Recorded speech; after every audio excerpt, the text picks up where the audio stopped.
Good morning students, आप सभी का वेलकम है संस्कार एजुकेशन हब के यूट्यूब चैनल पर। प्रीवियस लेक्चर में हम लोग डिस्कस कर रहे थे रेडॉक्स रिएक्शन का oxidation number. Oxidation number calculate करने के लिए हमने कुछ रूल्स डिसाइड किए थे, जिसके अकॉर्डिंग हमने बहुत सारे एग्जाम्पल भी सॉल्व किए थे कि किस तरह से हम ऑक्सीडेशन नंबर कैलकुलेट कर पाएंगे। ठीक है, और उसमें कुछ एक्सेप्शन केसेस को भी हम लोगों ने डिस्कस किया था। तो आज का लेक्चर हम लोग स्टार्ट कर रहे हैं with application of oxidation number. Application of oxidation number.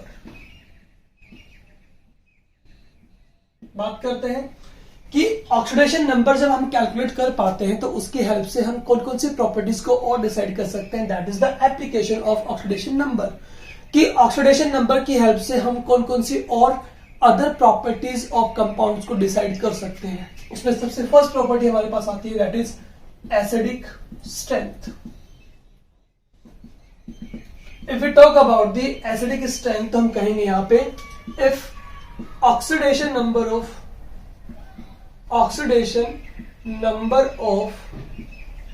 central atom increases, then acidic strength of compound is also increases।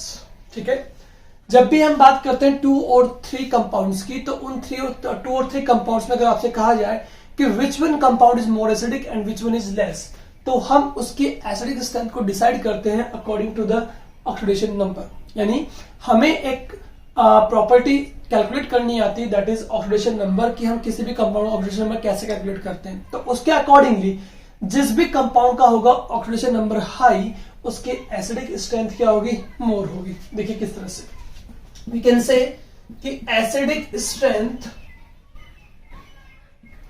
Strength is directly proportional to the oxidation number. यहां पे हम लेते हैं फटाफट से एक एग्जांपल। देखिए आपके पास एग्जांपल है HClO, HClO2, HClO3 and HClO4।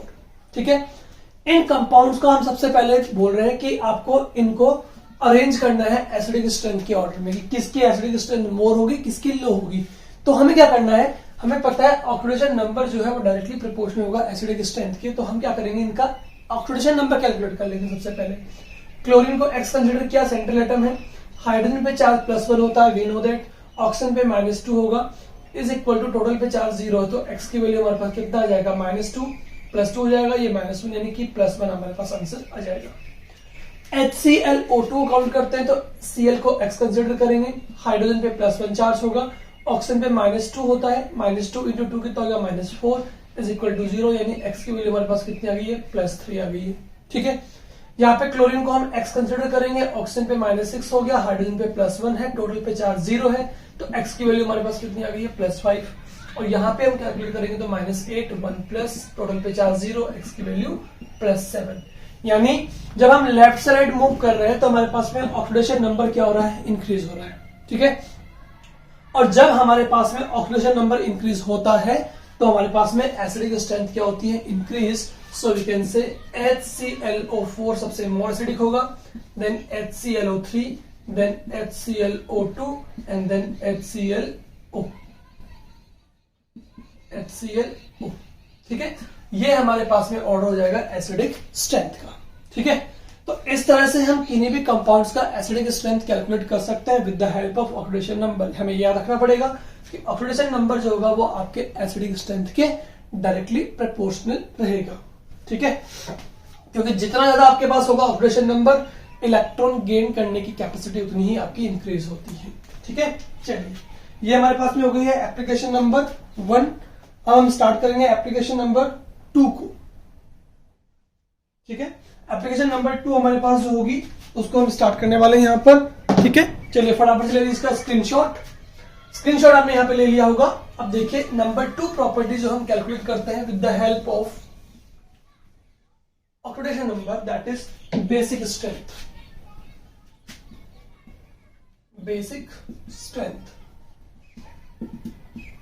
अगर हम बात करें एसिडिक स्ट्रेंथ की, बात की हम लोगों ने कि एसिडिक स्ट्रेंथ जो होती है वो ऑक्सीडेशन नंबर के डायरेक्टली प्रोपोर्शनल होती है।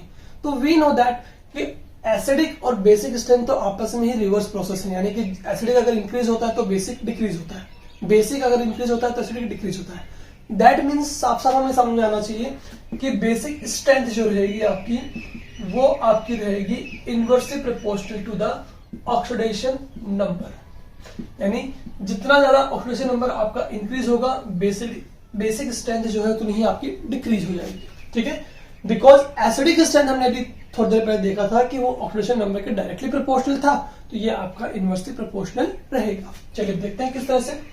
मान लीजिए आपके पास में एक कंपाउंड गिवन है NaOH सोडियम हाइड्रोक्साइड, एक गिवन है आपके पास में मैग्नीशियम हाइड्रोक्साइड, एक गिवन है आपके पास में एल्यूमिनियम हाइड्रोक्साइड और एक गिवन है आपके पास में सिलिकॉन हाइड्रोक्साइड।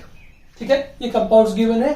आपसे कहा गया है कि इनको अरेंज करना है आपको in increasing order of their basic strength. ठीक है, क्वेश्चन क्या है आपके पास, अरेंज कीजिए in increasing order of basic strength. तो कैसे करेंगे आप इसको अरेंज, देखिएगा। यहां पे सबसे पहले हम बात करेंगे कि Na सोडियम को एक्स कंसिडर किया, OH पे चार्ज -1 होगा इज इक्वल टू 0, यानी यहाँ पे चार्ज कितना आ गया +1 आपके पास आ गया। सिंपल।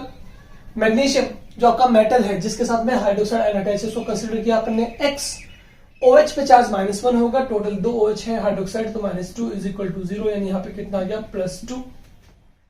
एल्यूमिनियम को एक्स कंसिडर किया, OH -3 हो गया इज इक्वल टू 0, कितनी आ गई हमारे पास में +3। सिलिकॉन को एक्स कंसिडर किया, OH पे चार्ज -1 होता है, टोटल 4 है आपके पास, तो -4 इज इक्वल टू 0, कितना आ गया +4। यानी लेफ्ट से राइट अगर आप देख रहे हैं तो +1 +2 +3 +4 आपका ऑक्सीडेशन नंबर क्या हो रहा है, इंक्रीज। अगर आपका ऑक्सीडेशन नंबर इंक्रीज होगा तो आपकी बेसिक स्ट्रेंथ डिक्रीज होगी। तो सबसे लेस बेसिक जो आपके पास होगा वो होगा आपका सिलिकॉन हाइड्रोक्साइड, देन आपके पास होगा एल्यूमिनियम हाइड्रोक्साइड, देन आपके पास होगा मैग्नीशियम हाइड्रोक्साइड एंड देन होगा आपका सोडियम हाइड्रोक्साइड। इन सभी में से आपका सोडियम हाइड्रोक्साइड सबसे मोस्ट बेसिक है और सिलिकॉन हाइड्रोक्साइड सबसे लीस्ट बेसिक है। तो basic strength and acidic strength हम किसी भी कंपाउंड की कैलकुलेट कर सकते हैं बाय यूजिंग ऑक्सीडेशन नंबर। ठीक है, चलिए ये फटाफट से आप स्क्रीनशॉट ले लीजिए, जो आपकी एप्लीकेशन नंबर 2 हो गई है basic strength. Now we are going to be solve third application, that is calculation of equivalent weight, जो हम निकाल पाते हैं with the help of oxidation number. चलिए देखते हैं। थर्ड एप्लीकेशन जो हमारे पास में यहां पे होती है that is calculation of equivalent wait. ठीक है, अब मान लीजिए हमें पता है कि हमारे पास में ऑक्सीडाइजिंग एजेंट क्या होता है। ऑक्सीडाइजिंग एजेंट होगा जो रिएक्टिंग स्पीसीज को तो करता है ऑक्सीडाइज, और सेल्फ क्या होता है, रिड्यूस। अब जब सेल्फ रिड्यूस होगा इसका मतलब सेल्फ पे क्या होंगे, इलेक्ट्रॉन एडिशन। यानी ऑब्वियसली एक प्रॉपर्टी आपको पता होनी चाहिए कि जो भी आपके पास में होते हैं ऑक्सीडाइजिंग एजेंट वो इलेक्ट्रॉन को एक्सेप्ट करते हैं, या फिर यूं कहें कि इनमें डिक्रीज होता है इन ऑक्सीडेशन नंबर। सिंपल।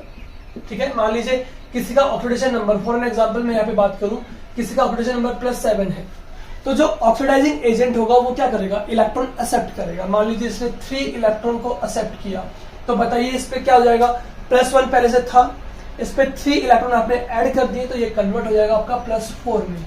+7 का मतलब केमिस्ट्री में यहाँ पे ये होता है कि इसमें 7 इलेक्ट्रॉन लेस है। अब आपने 3 इलेक्ट्रॉन इस पे ऐड कर दिए, 3 इलेक्ट्रॉन ऐड करने पे आपके पास में नंबर ऑफ इलेक्ट्रॉन कितना रहा, 4। दैट मीन्स यहाँ पे जब भी आप इलेक्ट्रॉन करेंगे एक्सेप्ट, तो ऑक्सीडेशन नंबर जो +7 था अब कितना हो गया, +4, उसमें आ जाएगा डिक्रीमेंट। ठीक है, तो whatever you have oxidising agent then it always have property to accept electron, or you can say decrease in oxidation number. Same as अगर मैं बात करूं, we talk about reducing agent. So reducing agent की property क्या रहेगी, reacting species को करते हैं रिड्यूस, रिएक्टिंग स्पीसीज को करेंगे रिड्यूस, एंड सेल्फ क्या होंगे, ऑक्सीडाइज।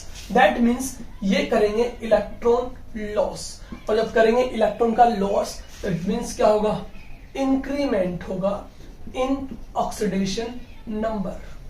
ठीक है, ये सारे कॉन्सेप्ट मैं आपको ऑलरेडी प्रीवियस लेक्चर्स में करवा चुका हूं। ठीक है, देखिएगा, मान लीजिए किसी मेटल पे चार्ज आपका +3 है।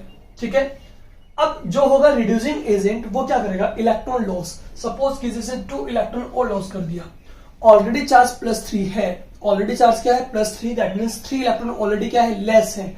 अब आपने 2 इलेक्ट्रॉन और लेस कर दिए तो आपके पास चार्ज कितना आ जाएगा, +5 आ जाएगा। ये मैं ऑलरेडी आपको करा चुका हूं। ठीक है, तो +3 से +5 में मूव कर गया, दैट मींस ऑक्सीडेशन नंबर क्या हो गया आपका, इंक्रीज। पहले +3 था, +5 हो गया। तो ऑक्सीडेशन नंबर में होगा इंक्रीमेंट, बट इलेक्ट्रॉन लॉस होगा। बात करते हैं जब रिड्यूसिंग एजेंट की या रिडक्टेंट की बात करते हैं। ठीक है, और जब भी हम बात करते हैं किसी ऑक्सीडेंट की, ठीक है, या ऑक्सीडाइजिंग एजेंट की, तो वो इलेक्ट्रॉन एक्सेप्ट करेंगे, जिससे आपका ऑक्सीडेशन नंबर जो होगा उसमें क्या आएगा, डिक्रीमेंट आएगा। ठीक है, तो चलिए कैलकुलेट करते हैं फटाफट से ऑक्सीडेशन नंबर की हेल्प से इक्विवेलेंट वेट। तो लिखेंगे इक्विवेलेंट वेट जो होगा ऑफ ऑक्सीडेंट, किसी ऑक्सीडेंट के लिए इक्विवेलेंट वेट जो होगा हमारे पास वो कितना रहेगा, देखिएगा, तो वो रहेगा आपका मोलर मास ऑफ एटम या फिर ion divide by electron accepted, या फिर कहेंगे डिक्रीजेस इन ऑक्सीडेशन नंबर। ठीक है, कितना ऑक्सीडेशन नंबर में डिक्रीमेंट आया है, उसने कितने इलेक्ट्रॉन एक्सेप्ट किए हैं, उसको हम डिवाइड करेंगे किससे, मोलर मास ऑफ एटम या आयन से। तो हमारे पास क्या निकल जाएगा, इक्विवेलेंट वेट निकल जाएगा किसी ऑक्सीडेंट के लिए। सेम एज हम निकालेंगे इक्विवेलेंट वेट ऑफ रिडक्टेंट के लिए। तो किसी भी रिडक्टेंट के लिए जब हम निकालेंगे इक्विवेलेंट वेट, तो उसके लिए फॉर्मूला क्या बन जाएगा, मोलर मास ऑफ एटम या ion divide by reducing agent की बात करें, रिडक्टेंट की बात करेंगे तो क्या करेंगे, electron loss, number of electron loss, और we can say increment in oxidation number. Simply ये फॉर्मूला हमारे पास रहेंगे जब भी हम इक्विवेलेंट वेट कैलकुलेट करते हैं किसी ऑक्सीडेंट के लिए और किसी रिडक्टेंट के लिए। चलिए एग्जांपल ले लेते हैं फटाफट से, यहां पे देखिएगा कि किस तरह से हम इसको कैलकुलेट करते हैं। एग्जांपल हमारे पास जो है वो है आपका KMnO4 पोटेशियम पर मैग्नेट, जो आपका चेंज हुआ है MnO2 में। सबसे पहले यहां पे चेक करते हैं सेंट्रल एटम को, जो आपका है मैग्नीज से X कंसीडर किया, पोटेशियम पे चार्ज +1 होता है बच्चों, ऑक्सीजन पे -2 होता है, इंटू 4 कितना हो गया, -8 इज इक्वल टू 0। तो आपके पास X की वैल्यू कितनी आ गई, यहाँ पे +7 आ गई है। ठीक है, इसे यहाँ पे मैग्नीज को काउंट करते हैं, तो मैग्नीज को कंसीडर करेंगे X के बाद में ऑक्सीजन पे चार्ज -2 होगा, इंटू 2 कितना हो गया, -4 इज इक्वल टू 0, यानी X की वैल्यू कितनी आ गई हमारे पास में, +4 आ गई है। ठीक है, दैट मीन ये हुआ कि मैग्नीज जो था वो +7 से चेंज हुआ है +4 ऑक्सीडेशन स्टेट में हुआ है। दैट मीन्स ये हुआ कि इसने यहां से यहां तक इलेक्ट्रॉन जो है वो एक्सेप्ट किए हैं। ठीक है, और कितने किए हैं, 3 इलेक्ट्रॉन एक्सेप्ट किए हैं, तभी तो +7 से +4 में गया है। दैट मीन्स ये हुआ कि KMnO4 जो है वो आपका यहाँ पे ऑक्सीडेंट है, या यू कैन से कि ये यहाँ पे ऑक्सीडाइजिंग एजेंट है। सिंपल। ठीक है, अब इसका मतलब हमें इस ऑक्सीडाइजिंग एजेंट का या ऑक्सीडेंट का हमें क्या कैलकुलेट करना है, इक्विवेलेंट वेट कैलकुलेट करना है। तो फॉर्मूला ये रहा, molar mass of an atom, या जो भी आपके पास यहाँ पे गिवन है कंपाउंड उसका। तो इसका मोलर मास कितना होगा, पोटेशियम का कितना होता है बच्चों, 39, प्लस मैग्नीज का होता है 55, प्लस ऑक्सीजन का होता है 16, ऑक्सीजन के एटम कितने हैं 4, टोटल निकल जाएगा आपके पास में 158। ठीक है, ये मोलर मास हो गया किसका, KMnO4 का। तो मोलर मास को क्या लिखेंगे बच्चों, ऊपर 158 divide by total electron accepted, कितने एक्सेप्ट किए इसने, 3, तो 3 से कर देंगे डिवाइड, कितना आ जाएगा, 3 4 जा 12, 12 3 3 5 जा 15 हो गया आपके पास। ठीक है, 3 5 जा 15 और 3 2 जा 6.2 हो गया आपके पास में, और 6 हो गया 18, 18 2 6 5 52.66 आपके पास में इसका क्या आ गया है, इक्विवेलेंट वेट आ गया है। ठीक है, तो सिंपल है, क्या कर सकते हैं, पहले ये चेक कीजिए कि आपकी जो रिएक्शन हो रही है उसमें ये आपका ऑक्सीडाइजिंग एजेंट है या रिड्यूसिंग एजेंट है।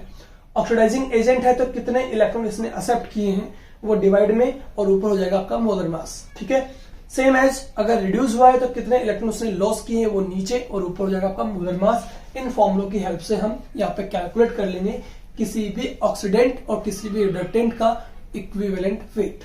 तो बच्चों यहाँ पे ये आपके पास में टोटल 3 एप्लीकेशंस हो जाती हैं। ठीक है, जिसकी हेल्प से आप यहाँ पे आंसर देख लीजिएगा, इसका आ रहा है 52.66 जब इसको डिवाइड करते हैं। तो यहाँ पे टोटल आपके पास में ये 3 एप्लीकेशंस हैं। किसी भी रेडॉक्स रिएक्शन में ऑक्सीडेशन नंबर की हेल्प से हम कौन कौन सी प्रॉपर्टीज को कैलकुलेट कर पाते हैं वो यहाँ पे हमने कैलकुलेट कर लिया है। ठीक है बच्चों, तो आज के लेक्चर में इतना ही, मिलते हैं नेक्स्ट लेक्चर में न्यू टॉपिक के साथ, that is types of redox reactions.